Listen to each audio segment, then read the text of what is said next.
Good morning everyone. কেমন আছেন সকলে? আশা করছি সকলে খুবই ভালো আছেন, সুস্থ আছেন। আমরাও কিন্তু বেশ ভালোই আছি। আমার নতুন আরও একটা ব্লগে আপনাদেরকে স্বাগত জানাচ্ছি। আজকে হলো মঙ্গলবার। ঘড়িতে এখন প্রায় বাজে ওই তো 8:30 9টার মতো। এখন থেকে সকলকে সঙ্গে নিয়ে ব্লগটা শুরু করলাম। আজকে তো মা বাড়িতে নেই, সকালে পুজোটা দিয়ে এইদিকে তাড়াহুড়ো করে রান্নাঘরের দিকে চলে এসেছি। জানেন তো আজকে আকাশটা না একদম ভারী করে রয়েছে, যেন মনে হচ্ছে এখনই যেন বৃষ্টি আসবে। ঘুম থেকে উঠতে অনেকটাই বেশ বেলা হয়ে গেছিল, যেহেতু মা বাড়িতে নেই, সমস্ত কাজ তো করতে হবে। তো ভেবেছিলাম একটু তাড়াতাড়ি করে উঠবো, অ্যালার্ম দিয়ে রেখেছিলাম, কিন্তু কখন যে সেই অ্যালার্মটা আমি বন্ধ করে আবারও ঘুমিয়ে পড়েছি বুঝতেই পারিনি। ওই তো 6:30 বেজে গেছিল আজকে ঘুম থেকে উঠতে উঠতে। তাড়াহুড়ো করে উঠে সমস্ত বাসি কাজ বাজ সেরে এইদিকে পুজোটা দিয়ে চলে আসলাম ঘরে। এদিকে বর্মশাই উঠে পড়েছিল, ও স্নান করতে গিয়েছে, আর ওইদিকে বাবাকেও ওটসটা বানিয়েছিলাম, ওটসটা দিয়ে এদিকে আমি এখন বিছানাটা ঠিক করে নিচ্ছি।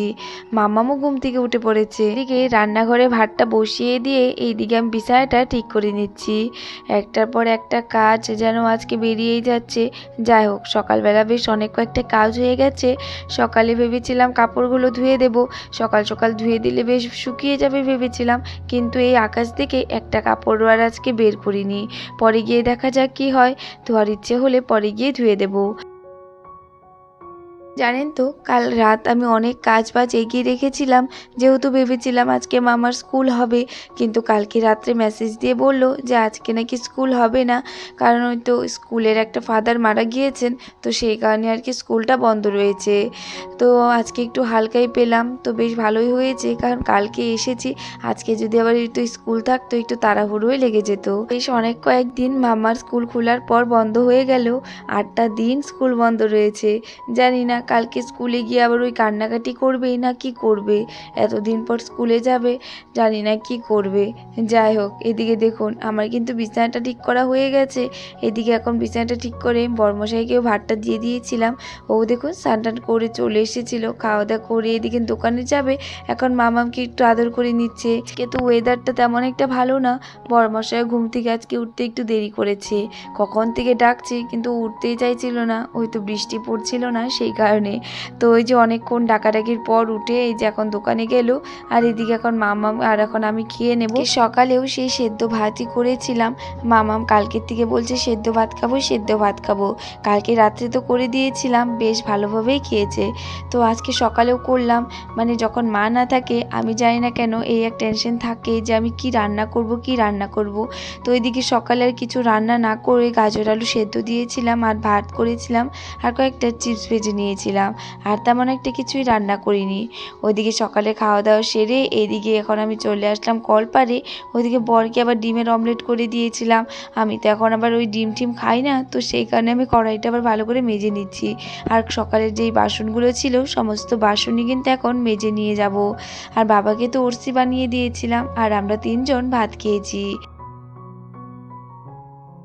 তো এইদিকে সমস্ত বাসন ভালো করে ধুয়ে নিয়ে চলে আসলাম ঘরে। এইদিকে এখন ঝাঁকিতে রেখে দিচ্ছি জলগুলো ঝরার জন্য, আর যখন যেটা লাগবে তখন তো এখান থেকেই নিয়ে নিই। তো বেশ সকাল সকালই সমস্ত কাজও হয়ে গেছে, আর রান্নাবান্না খাওয়া দাওয়া সমস্ত কিছু হয়ে গেছে। দুপুরে রান্নাবান্নায় একটু পরে যাব, তার আগে ভাবলাম ঘরটা একটু গুছিয়ে নিই। এদিকে যে মা কয়েকটা কাপড় মানে রোদ্দুতে দিয়ে রেখে গিয়েছিল, তো সেই কাপড়গুলো কালকে উঠিয়েছি আর ভাঁজ করিনি, তো সেই কারণে ভাবলাম এই যে এখন ভাঁজ করে রেখে দিই, কারণ একটু পরেই আবার মা চলে আসবে, তখন তো আরও অনেক কাপড় চোপড় থাকবে। এই কয়েকটা ভাঁজ করে রাখি, তারপর যেগুলো আসবে তখন এই সাইড দিয়ে আর কি রাখা হবে।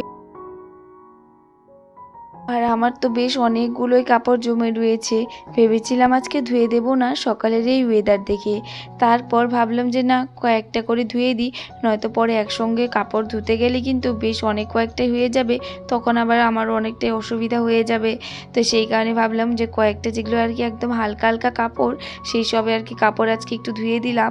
কয়েকটাই ধুয়েছি, তেমন একটা ধুইনি, আরও তো বেশ অনেক কয়েকটাই রয়েছে। জানি না এই ওয়েদারটা আজকে কেন এমনটা করলো, কাপড়গুলো রোদ ধুতে দিতাম, তারপর যদি এই যে ওয়েদারটা এমন করতো, আমার মনে কোনো দুঃখই থাকতো না। আমি বৃষ্টির দিন খুবই ভালোবাসি, কিন্তু এই কাপড়ের জন্য মনটা একটু খারাপ হয় যে এই কাপড়গুলো শুকায় না, আর নোংরা হলে কাপড়ও ধুতে পারি না। যাই হোক, ওইদিকে মামার আমি কাপড়গুলো মেলে দিলাম, আর এইদিকে এখন বসে পড়লাম ফুল গাছটা লাগানোর জন্য। কালকে যে এনেছিলাম দিদির ঘর থেকে, সেই গাছটা এখন লাগাবো। আর আমার ওই লাকি ব্যাম্বো ছিল না, সেই লাকি ব্যাম্বোটাই ভাবলাম এই টবটাতে লাগিয়ে দিই, যেটা কালকে দিদি দিয়েছে। তো খুবই বেশি পছন্দ হয়েছে এই টবটা। দেখি বাজারে গিয়ে 2-1 দিনের মধ্যে যাব, তো এই টবগুলো যদি আরও আনতে পারি। আমার না এই টবগুলো ভীষণই ভালো লাগে, কালারিং যেই টবগুলো থাকে। কিন্তু আমি যেখান থেকে আর কি হোলসেল মার্কেটের থেকে আনি, আমাদের বাড়ির একদমই পাশাপাশি, সেখানে আবার এই সব টব নেই। তো যখন যেটা হাতের কাছে পাই সেই টবটাই নিয়ে আসি। তো এই টবটা ভীষণ সুন্দর লেগেছে, তো ভাবলাম লাকি ব্যাম্বো মানে গাছটা এটাতেই লাগিয়ে দিই। আর ভেবেছি এই গাছটা আর কি ঘরে রাখবো। লাকি ব্যাম্বো তো ইনডোর আউটডোর দুজনের জন্যই আর কি একদম পারফেক্ট। ভাবলাম যে না, এই গাছটা আমি ঘরে রাখবো, বেশ সুন্দর লাগবে গাছটা। তো যাই হোক, এইদিকে গাছটা লাগিয়ে নিই। এইদিকে এখন এই তো নাগচম্পা ফুল গাছটা এখন এটাতে লাগিয়ে দিচ্ছি। আমার কাছে আর কোনো টব ছিল না, তো পুরোনো একটা বালতি ছিল, সেই বালতিতেই আর কি লাগিয়ে দিচ্ছি। অনেক দিন থেকে ইচ্ছে করছিল এই গাছটা আনার, কিন্তু সময় হচ্ছিল না। তো এই যে কালকে গিয়ে নিয়ে এসেছি। জানেন তো, এই গাছের ফুলটা আমার খুবই ভালো লাগে। এই যে গাছগুলো এনেছি, জানেন তো আমার মনটা জানি কেমন একটা করছিল। ভেবেছিলাম কালকেই লাগিয়ে নেব, কিন্তু কালকে আর একদমই সময় হয়নি, তো আজকে লাগিয়ে নিলাম। যতক্ষণ নাকি এই গাছগুলো লাগাতে পারছিলাম না, ততক্ষণ যেন কোনো একটা কাজ করিনি এমনটা হচ্ছিল। গাছগুলো লাগানোর পর যেন একটু শান্তি পেলাম। আর এইদিকে বেশিক্ষণ দেরি না করে রান্নাঘরের দিকে চলে আসলাম। বেশ অনেকটাই সময় হয়ে গেছে গাছগুলো লাগাতে লাগাতে, জানেন তো। তো এদিকে আর দেরি না করে রান্নাটা বসিয়ে দিয়েছি। তো মা না থাকলে যেন আমার একটা টেনশন থেকেই থাকে, আমি কি রান্না করব, আজকে কি রান্না করব। তো মা যখন বাড়িতে থাকে এই সব চিন্তা ভাবনা তো মাই করে যে আজকে কী রান্না করব। আর এই তো মা আজকে বাড়িতে নেই, একবেলার জন্যই যেন মনে হচ্ছে জানি না আজকে কি রান্না করব। ফ্রিজ খুলে তো বেশ অনেকক্ষণ দাঁড়িয়ে থাকার পর ভাবলাম আজকে একটু চচ্চড়ি বানাই পাঁপড় দিয়ে। তো এখানে সমস্ত সবজি দিয়ে একটা চচ্চড়ি করে নিলাম। আর ভেবেছি কয়েক টুকরো পনির ছিল, সেটাই আর কি ভাবলাম যে পনিরটা বানাবো, বাটার পনির বানাবো। আর এই তো ডাল করলাম। আর তারপর আবার মনে হলো যে বাবার হয়তো নিরামিষ তেমন একটা পছন্দ হবে না, তো সেইখানে কিন্তু পরে গিয়ে আমি চাটনিও করেছিলাম। আর আজকে ডালটা আর কি টক ডাল করেছি আম দিয়ে। তো এই ডালটা বেশ আমরা ঘরে সবাই খুব ভালোবাসি। মধ্যে মাও কিন্তু চলে এসেছে মামা বাড়ি থেকে। আর দেখুন মামা কত কিছু পাঠিয়ে দিয়েছে। এখানে মিষ্টি লাউ, তারপর কুমড়ো, সজনে ডাঁটা, লেবু আর একটা কাঁঠালও দিয়েছে, যেটা দেখে আমার ভীষণ পছন্দ হয়েছে, কারণ আমি কাঁঠালের তরকারি খেতে ভীষণই ভালোবাসি। তো মামাদের ওখানে খুব ভালো ভালো সবজি বাজারে ওঠে, সব সবজি যেন একদম টাটকা টাটকা। আর এখানে দেখুন আমার জন্য একটা আতা ফল নিয়ে এসেছে। বেশ ভালো লাগে আমার আতা ফল খেতে, আর বেশ অনেক দিন পরও খাচ্ছি। আজকের জন্য আমি এতটুকুই রাখছি। আবারও দেখা হবে নতুন আর একটা ভিডিওতে। ততক্ষণের জন্য ভালো থাকবেন, সুস্থ থাকবেন। রাধে রাধে, বাই।